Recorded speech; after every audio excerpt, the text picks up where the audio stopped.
নান্নু নান্নু রে তুই অপরাধী রে।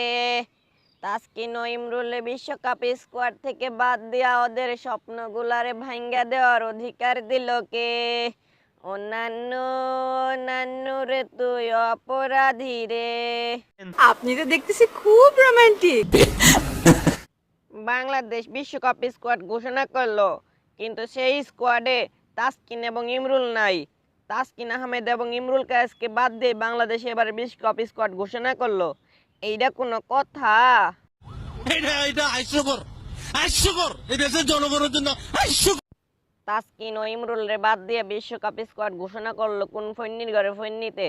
জাতি জানতে চায়। নাম বললে চাকরি থাকবে না।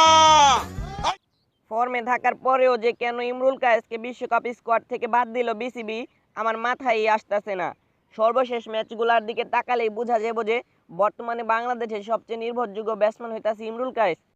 আর দেশের হয়ে এক ইনিংসে সর্বোচ্চ রানের রেকর্ডটাও আছে ইমরুল কায়েসের দখলেই, যেটা মাত্র কিছুদিন আগেই গড়ছিল ইমরুল কায়েস, যেখানে ছিল 2টা সেঞ্চুরি এবং একটা 90+ রান। অল্পের জন্য ওই ইনিংসটাও 100 হয়ে যায় নাই। তারপরেও কেন এত অবহেলা শিকার ইমরুল কায়েস? আর ইংল্যান্ডের মতো পেজ কন্ডিশন পিচে দেশসেরা স্পিড স্টার তাসকিন আহমেদকে বাদ দিয়া 120-25 গতির রাহিকে নেওয়ার কোনো মানেই আমি বুঝতাছি না, যে কখনো লাল সবুজের জার্সিতে আন্তর্জাতিক কোনো ম্যাচই খেলে নাই। একদম ঠিক বলছো।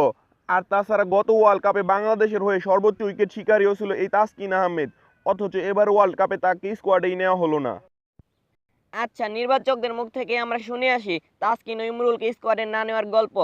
আচ্ছা নান্নু সাহেব, আপনি প্রথমে বলেন ইমরুলকে না নেওয়ার কারণটা কি স্কোয়াডে? টিম ম্যানেজমেন্ট একটা কম্বিনেশন চাচ্ছিল রাইট অ্যান্ড লেফট টপ অর্ডারে, ওই বিবেচনা করেই ওকে অফ করে রাখা হয়েছে।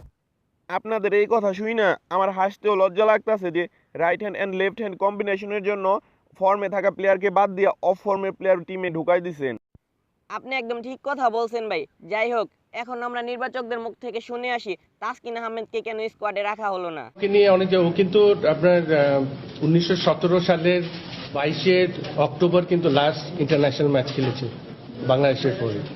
তো ওটার পরে কিন্তু একটা লং ব্রেক, তো এটার পরে কিন্তু আবার এই এই এই আরে শালার মতো রাত চুপ থাক।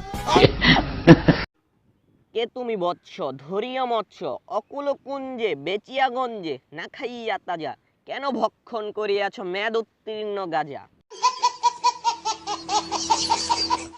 মাশাআল্লাহ, কি প্রখর স্মৃতিশক্তি আমাদের নির্বাচকদের, যে 1917 সালে আবার তারিখ সহ মনে আছে। 1917 সালে তো তাসকিন আহমেদের বাবারও জন্ম হয় নাই। আসলে কি সঠিক যুক্তি ও উত্তর না থাকলে যা হয় আর কি। আপনাদের এসব খামখেয়ালিপনার কারণে একজন প্লেয়ারের যে কি অবস্থা হয় সেটা তো আপনারা জানেন না। চলেন আপনাদের দেখাই নিয়ে আসি, তারপরেও যদি আপনারা একটু বুঝতে পারেন।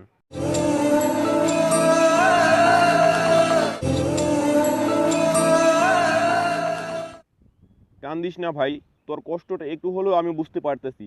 2011 সালের ওয়ার্ল্ড কাপে বাদ পড়ার পর আমিও ঠিক একইভাবে কান্না করছিলাম।